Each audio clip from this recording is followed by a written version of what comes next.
दूज का चांद, अकबर और बीरबल की कहानी। एक बार बीरबल काबुल की यात्रा पर गया।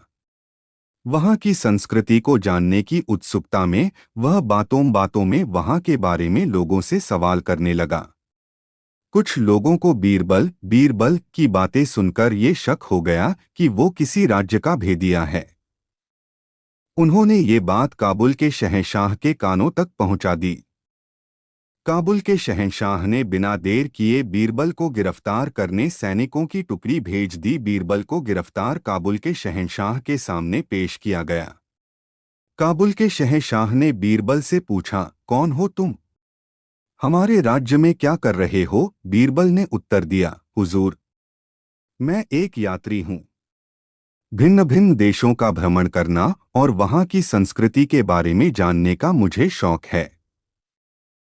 किस देश के निवासी हो तुम और कौन है तुम्हारा राजा? काबुल के शहंशाह ने पुनः प्रश्न किया। हुजूर, मैं हिंदुस्तान का निवासी हूँ और वहाँ के शहंशाह जलालुद्दीन अकबर हैं। बीरबल ने शालीनता से उत्तर दिया। ओह, बादशाह अकबर और हमारे बारे में यदि एक शब्द में कुछ कहना पड़े तो क्या कहोगे? हुजूर, आप पूर्णिमा के चांद हैं और वो दूज के। बीरबल का ये त्वरित उत्तर सुनकर काबुल का शहंशाह बहुत खुश हुआ। उसने बीरबल को छोड़ दिया और कई हीरे जवाहरात के साथ विदा किया।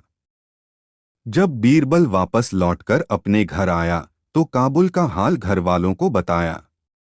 उसने काबुल के शहंशाह से हुई बातचीत के बारे में भी घरवालों को बताया।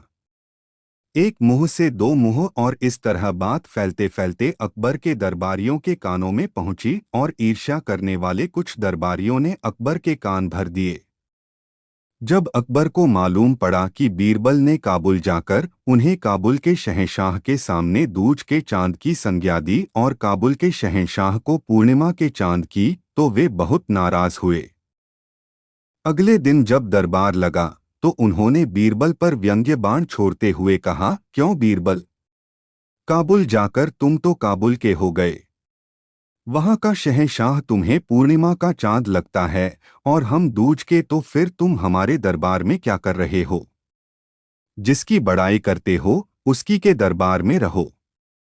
बीरबल समझ गया कि दरबारियों ने अकबर के कान भर दिए हैं। उसने तुरंत उत्तर दिया, हुजूर, पहले आप मेरी पूरी बात सुन लीजिए, फिर कोई निष्कर्ष निकालिए। पूर्णिमा का चांद आकार में चाहे कितना ही बड़ा क्यों न हो, प्रतिदिन घटता चला जाता है और अमावस्या के दिन पूरा अदृश्य हो जाता है। लेकिन दूज का चांद प्रतिदिन बढ़ता जाता है। पूर्णिमा का चांद एक दिन चमकता है और दूज का चांद पूरे पखवाड़े। अब बताइए, बड़ाई किसकी हुई? मैंने तो यही कहा कि दिन प्रतिदिन आपका पराक्रम, साम्राज्य और यश बढ़ता रहे। बीरबल की बात सुनकर अकबर की नाराजगी खत्म हो गई और उन्होंने बीरबल को कई वस्त्र और आभूषण उपहार में दिए। इधर ईर्ष्या करने वाले दरबारी अपना सा मुंह लेकर रह गए।